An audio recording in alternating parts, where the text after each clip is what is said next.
Outstanding, the ultimate accolade for teachers. We challenge secondary teacher Louise Radford to go from good to outstanding. A top inspector will observe one lesson. 2 experts will fine-tune her practice and beef up her presentation. She then gets 2 weeks to take on the advice before the inspector comes back for the final verdict. Trying to do all these things with your teaching, but then trying to move yourself a step forward is an incredibly tiring, difficult thing to do.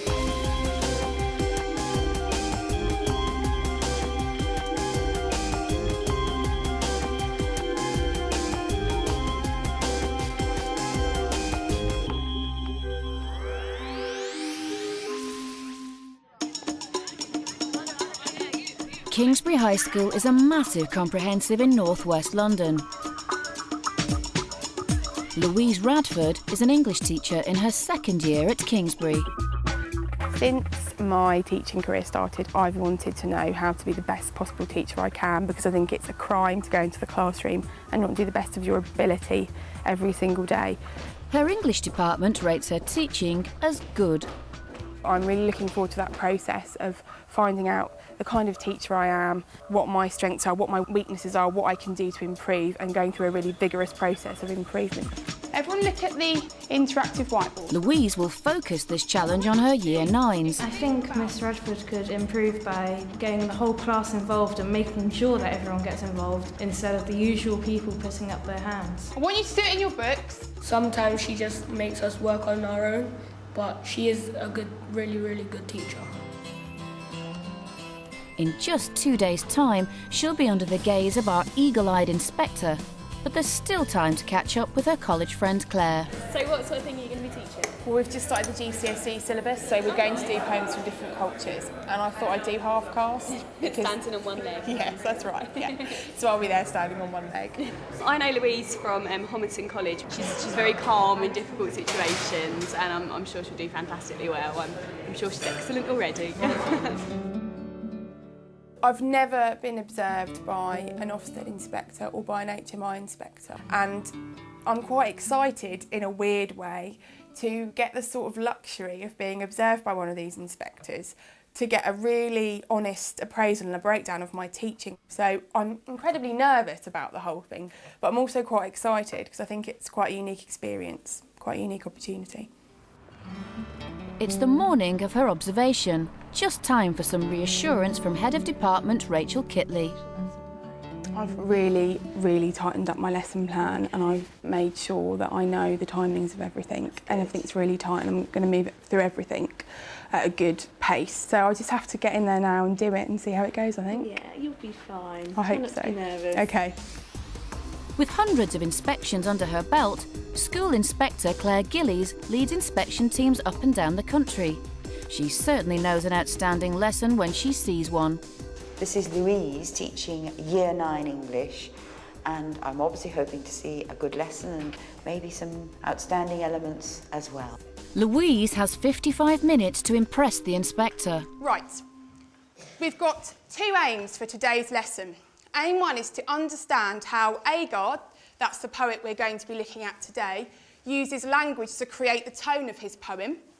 And also, aim 2, to produce a PEE paragraph, a point evidence... An accepted understanding of outstanding compared to good is that all pupils in a class have made at least the amount of progress you would expect in a lesson. Right, I've got 4 lines which come from the poem. Now, what I need you to do is decide how you are going to say those 4 lines. You might say the line really loudly. You might say the line really quietly. You might say the line in a really sarcastic way. Just read through the lines and decide how you're going to say them. The key elements that I'm looking for in a lesson are the children absorbed? Are they all keen to do their best? Do you get the feeling they want to join in, that they like learning about that subject or topic? Rachel and Paul, and mix the black key with the white key in a half-cast symphony. Humorously. Why humorously? Because it's they're trying to make a joke out of it, saying that humorous is the joke. So a humorous use of language you felt, which is why you'd say the line in that way. Lovely. These lines come from the poem Half Caste. So it is time now for us to have a look at the poem. Excuse me, standing on one leg. I'm half caste. Could anyone just tell me what they think the theme of this poem is? Nicola. He's trying to explain that by someone saying half caste, they're not actually half or something. Thank you, Nicola. That's a really lovely answer. That using the term half caste suggests that you're half a person, and he's almost mocking that idea and taking that idea to be that you can't be half a person. Of course you can't be. Now, you're going to have a go at writing your own PEE paragraph. Now, this is what's going to happen. I've got your question up here. There is also an extension task. I'm going to work with the group in the middle, and I am going to be expecting the rest of you to get on with your paragraphs in silence. You're talking about the effects of the language. So if you could all highlight what you think the effects of the language is for me. What you think the effect is. That's right, Danny. You can have elements of outstanding in your lessons. You can do things that are considered to be outstanding. But your lesson will only ever be good because you're not using those tasks in the right way. The lesson isn't flowing in the right way, and maybe those tasks aren't quite linking back to the aims and the objectives of the lesson. What I want you guys to do now is spend 2 minutes reading through your own paragraphs and see what target you could give yourself. I think the best bit about the lesson was when she was saying her poem. I found that quite enjoyable. All targets written. Put your pens down for me. The lesson was like a bit tricky because I didn't know half the stuff that we were going to cover today. So by the end of the lesson I learnt it, but it was really confusing at the beginning. So how did Louise get on? Louise, thank you very much indeed. I really enjoyed that lesson. Okay. Now let me highlight all the things that I think you've got such skills as a teacher. You virtually didn't have to worry about behaviour management at all, did you? And you clearly planned your lesson extremely well in terms of differentiation, that wonderful word. And as for your sort of presentation skills, I mean, there's definitely an actress inside you. The way you read the lines of the poem was just inspirational. And certainly as a whole, the lesson was good and it was effective and they learnt a lot. What I felt didn't just take it onto that really higher plane. The beginning of the lesson was, I think you just said, right, come along, we've got these aims on the board, but there was no why are we going to hear about this poem. And I found certainly 2 over here who were a bit hazy about what half caste means in everyday life. And that sort of underpins so much of what you were trying to get across. And to just have 4 little sentences like we had, and read them out and discuss them before we really had got them into context and sort of thinking about it. Building on the idea of tone, and so I didn't necessarily want to give them the poem as a whole and have that whole text for them to deal with. I wanted it sort of broken down into chunks for them. And I understand exactly, but weighing up how much emphasis to give to the sort of moral content of the lesson as opposed to the sheer, this is an English lesson, we are going to practice writing, that's where the balance becomes, I think, very difficult for you. Some of them gave some really interesting answers. You've obviously got the idea of sort of wait for them to give the answer, don't rush it, but there certainly could have been some more extension. You were keen to get on, so clearly you sometimes extended their answers rather than trying to get them too. I mean, you've got so many teaching strengths. And I'm being, in a sense, super critical of really what were they going to take out of the lesson, what have they learnt, what were they going to be thinking about. Maybe the wholeness wasn't going to sort of go out of the room. Does that make sense? Yes, it does make sense. She can definitely go from good to outstanding because she's already got many elements that make her a good teacher. It's going to be a question of balancing the English that she's teaching with the implications of such a deep poem. It's finished. It's finished. Yeah! Woo! How did it go? You rated? No, I'm pleased with how it went, and I'm glad it's over. You're tired? I'm really tired. I was up at 6. So I think this afternoon I'll have to go home early and have a bit of a nap. The first observation is now behind her. The inspector highlighted Louise's need to sharpen up her lesson structure and achieve a balance between context and language skills. Now it's time to bring on the experts. To boost Louise's progress, help comes from communications coach Roger Terry and advanced skills teacher Emma Potts. They start by watching Louise's lesson. This is the beginning of the lesson. That's what she felt at that moment. Yeah. You can see that they've got a good rapport with her. And I'm going to do this exercise. Although she's got quite a loud voice, her resonance isn't commanding enough. We've got 2 aims. She did include a plenary. She didn't, however, go back to the objectives. Now, this is what's going to happen. And change the way she uses her gestures so she's not spending a lot of time clasping her hands together, but how she creates a really good learning environment. I've seen your lesson, and there were some brilliant parts of it. Now, one of the main things that I really think will make your lessons outstanding is the use of assessment for learning. The main characteristics of it are that we share learning objectives with the pupils. Yes, I call them aims, but I suppose perhaps I should call them objectives. Maybe my objectives could have been clearer. Right. And maybe I could have used outcomes so that they knew what was going to be expected of them in the lesson. Yeah, and it's like a tick criteria for them. What have they learned in that lesson? How can they prove it? Yeah. We look at just a lesson where I managed to get outstanding. Amazing. So the objectives that I gave them, that I displayed on the interactive whiteboard, but also on a board at the side, so they're there constantly throughout the lesson. So it might be blowing them up on A3 paper. Now, I was thinking, in terms of outcomes, how am I going to know that they've understood what those objectives are? So they had 3 cards, and they all had to hold up. They had the cards each. And they had to hold up which card met which objective. But I do think they were then very clear about what they were learning and how they could actually meet that. Because then they know that what they're doing and how it meets the objectives of themselves in their own minds. I don't even necessarily have to say anything. And again, throughout the lesson plan, every single section's got sharing objectives and outcomes, sharing objectives and outcomes. It just refocuses the lesson at all times. You might even do mini plenaries, you know, small activities within those. It then really focuses the students back to exactly what they're doing. It stops it from getting woolly, doesn't it? Yeah. One of my problems at the beginning of this has been my planning and making sure my aims and my outcomes are clear and focused, and all my tasks are building to my aims and my outcomes. And she's shown me some really excellent ways of how I can build in different tasks and make my pupils incredibly aware of what they're doing and why they're doing it. One of the things I'd like to do is to get you to play with where you position your voice, because what's really, really useful in the classroom is if you can drop your voice onto any particular person. Okay. And there's a way of teaching you to do this. Now, this is kind of a voice catcher. Right. So all you need to do is to imagine that you're putting your voice into that cup. If we do this right, what I'll feel is a vibration in the cup because it's a nice thin cup. Now tell Johnny in here. Johnny, turn round. Excellent. Johnny, turn round. Excellent. Johnny, turn round. Okay, now I can feel a vibration on that when you do that, so that's good targeting. Tell Johnny to turn around once more.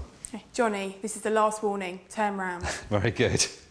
Now, this is what's going to happen. You tend to have your gestures here, and they all fit into this box here. So what I want you to do is we're going to start off with, I want you to get your gestures a little bit bigger. In fact, it'd be really good.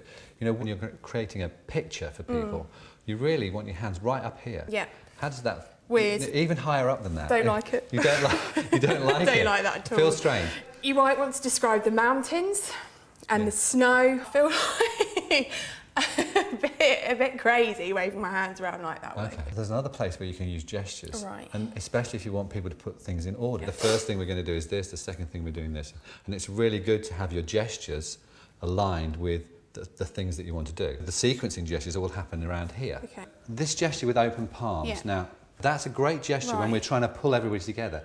Now, when we're teaching normally, what we don't really want to do is have our hands like that. This is called placator. So what we can do is we can turn them over and just, okay guys, you'll find that this movement will give you a particular voice sense. It's much more kind of, this is what's going to happen, rather than this is potentially you might do your homework for me, depending on what kind of mood you're in. Please, I need you to do this for me. He's really shown me some excellent ways of really making my presence felt in the classroom and using my voice in a much more effective way. And I'm really looking forward to going back and trying out all those different things. Right, now we're going to look at today's objectives. And they are So, with Louise's final observation just weeks away, it's back to the classroom to put all that advice into action and raise her game. From the clinic, the things I've tried today that I feel worked well was revisiting the aims and objectives. So you're doing 2 things here, guys. In fact, 3 things. And I tried to do some mini plenaries. So before I begin reading this poem, I just need to check that we understand the definition. I think there's still a little way to go with the assessment for learning. So, just a couple of questions. I was trying really hard with my hand gestures and I was finding it really difficult not to do this. And counting out the different tasks, and I tried holding my hands out to get them to be quiet. Thank you. And I felt that actually the way they were responding and how I felt when I was doing it was that it was a lot clearer and I was getting my ideas across a lot better than standing there like this. Right, sorry boys. Focus and listen to me or else you're not going to get to go to lunch on time. In this box, I've just got this out just recently. It's all my summer shoes that I hid away because I had nowhere to put them. And I'll be leafing through these, deciding which ones need chucking out. Like these flip-flops probably need chucking out. I wore them on holiday to Egypt. I try to keep a good work-life balance, so I try to do most of my work at school. But obviously, because there is so much to do, often I'll end up doing a little bit of marking at home. But I want to do my job in the best possible way that I can, and I think especially with teaching it's important that you do that because you are teaching students and what you teach them has value and importance to them. Our aim for today's lesson is that we will be able... I've tried really hard with my aims and objectives over the last couple of weeks to make them really clear. Did anyone tell me what they think the outcome... Like today, I tried to get the students to think about what their outcome could be. That, Dirish. To finish our essays. But I still think there's quite a long way for me to go. Obviously, we are wanting to attain a certain level with the paragraphs that we are writing. And one of the big things about my teaching is me being aware of, has every single student in this classroom learnt something? What I want you to do is write down one way in which you are going to improve the writing. I found it quite difficult to tell today how much they'd been moved on, which obviously is an element of an outstanding lesson, being able to tell that. I'm also really experiencing how difficult it is to be going from good to outstanding because, you know, Emma can give me 100 different tips and Roger can say, don't put your hands, clasp your hands together and all that kind of thing. It's all perfectly valid. And you think, yeah, I can do that. Yeah, that's really easy. But actually doing it and remembering to do it and weaving it into your lessons and also doing it effectively is a completely different matter. Hello? Hi, is that Louise? Yeah. Hi, how are you? Hi. With Judgment Day looming, Louise gets some last-minute advice from Emma. And from the ideas that we talked about, have you thought of any ways that you can kind of show the progression? Well, what I'm thinking about doing on Mondays, because we're working on annotating, right? And they haven't really developed any annotation skills. As part of my plenary, I was going to get them all to write 3 top tips for what they'd give to another student. Yeah, definitely. But what I would do with something like that at the beginning of the lesson is ask them, okay, you know, what are annotation skills? What that really then shows is that by the end of the lesson, when you then say, write their top tips, it's shown how much they've learnt in that actual lesson. That's a really good idea. I'm going to try that on Monday, I think. It's just quick, you know, there's not much preparation involved. Great. Well, thanks again for your help. And I'll speak to you soon. All right then. Okay, take care. Bye. I'm currently planning for my second observation, taking all the stuff that Claire Gilly said to me, all the stuff that Emma Potts said to me, and seeing if I can tick the boxes and make sure I've included as much as I possibly can. The aims are much clearer, the outcomes are there, which they weren't before. How the students are going to reach those aims is there now. The mini plenary ideas there in place so the students can really see what they're learning and why they've been doing what they're doing. Hopefully what should be clear at the end of the lesson is that learning has taken place. The day of Louise's last observation has arrived. It's very bizarre, but I don't feel like there's as much pressure on me this time. I don't think I'm going to be outstanding today at all, but actually that doesn't bother me because I know that my teaching's improved. Claire Gillies is back, and it's crunch time. With all that expert advice and weeks of practice behind her, will Louise have made it from good to outstanding? Right, the objectives we have for today's lesson are to explore language techniques in a poem, develop your understanding of how a writer conveys a message to the reader, and to understand how to annotate a poem. Here I've got for you some of the tasks we might be doing, well, that we will be doing today, that are going to be helping us to meet those objectives that we've got up there on the board. All of you should have a sheet in front of you. I'm going to give you 5 different situations, and you have to decide in those 5 different situations, what would you do? If you saw someone you didn't like being bullied, what would you do? Would you ignore it? Would you tell a teacher? Would you tell the bully to stop? We are going to come back to that task later on in the lesson. The vast majority of outstanding lessons will have been very carefully planned, and the resources will be right for what that lesson or topic is covering. They picked a canny up one morning, beat him soft like clay, and stuffed him down the belly of a waiting jeep. What business of mine is it, so long they don't take the yam from my savouring mouth? Right, we're going to stop and think now, and we're going to recap. Could I have some people offer me what their ideas were on the poem so far, Dylan? It's sort of like, I think it was about people seeing something that was wrong, but not having the guts to stand up and do something about it, and then in the end it happens to them, sort of like karma. Good, so that idea of karma, very nice, thank you for that. Which aim have we been working towards at the moment? We've got the aims up here on the board. Developing understanding of the second one.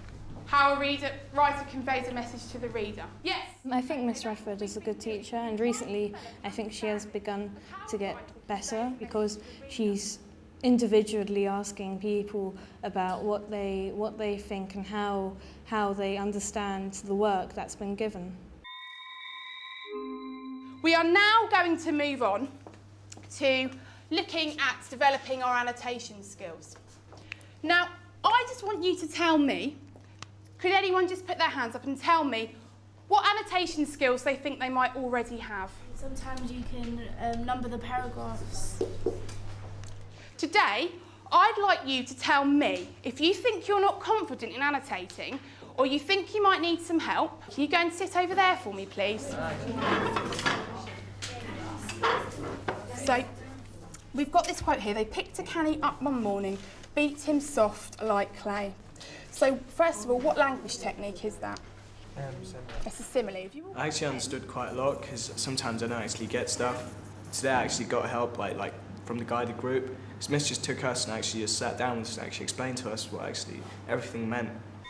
What I put up on the whiteboard before was that when you annotate, you underline words, you highlight words you do not understand, and you number paragraphs. Put your hands up now if you can think of other stuff that you might do when you are annotating. Yes?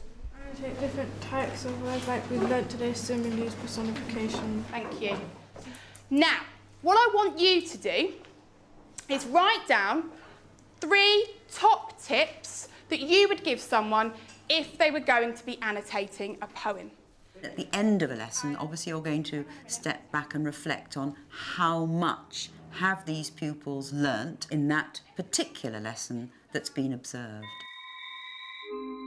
Right, we're going to look at the exercise from earlier, but I want you to think about, is there any situation or scenario down there that you've now changed your mind about? Did you change your mind, Danny? I changed my mind because of, even if you didn't like the person, it's still wrong for them to get bullied. So those of you today who changed your mind have seen directly how literature can affect you and how that poem has affected you and affected your opinion.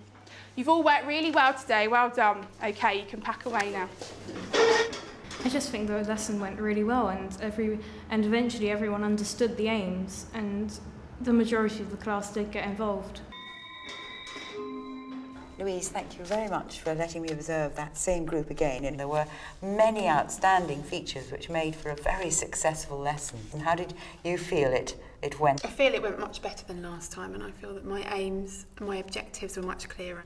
It just seemed to flow together a bit better this time as well. Yes, I think the whole beautiful structure that we had, it was so clear where we were going, and yet there were surprises for them. I think that was what was lovely, was the blending of very clear objectives, but equally doing the sort of bullying tick boxes, and we had the real joy of hearing the poem. So we were really appreciating the richness of that poem without having pulled it to pieces at all before, which is, if you remember what we did last time. So we sort of approached things in a more logical order, but actually which probably nurtured the emotions of it all. I thought one of the most successful things from their point of view, perhaps as well as yours, was suggesting that they chose who was going to come and have a bit of guided support. I mean, this is the great, where you can really feel, I got to that point. Everybody quickly wrote down 3 tips for analysing a poem. And then that lovely sort of bringing it back to human, the reflection on bullying and changing your mind. So I felt that there was a lot of learning going on in that session. I really felt that was an outstanding lesson, and they're lucky pupils to be taught by you, and I'm sure they appreciate it. Thank you. Her teaching is very good because I've learnt more this year than I have in the last 2 years, and it's helped me a lot with my SATs. Feeling really, really relieved. I can't believe it's over. It's been such a roller coaster this past month, up and down, and I've been nervous and I've been excited, and it's been really hard work, and actually a lot harder than I thought it would be. And sometimes I've thought to myself, my goodness, what have I got myself into here? This is really difficult and I don't know if I can do it. So I'm really glad that I've persevered and I've kept going, and I know that my teaching's improved, and so that's why I was doing this, and so I'm really pleased that I've met my ultimate objective, which was to improve my teaching.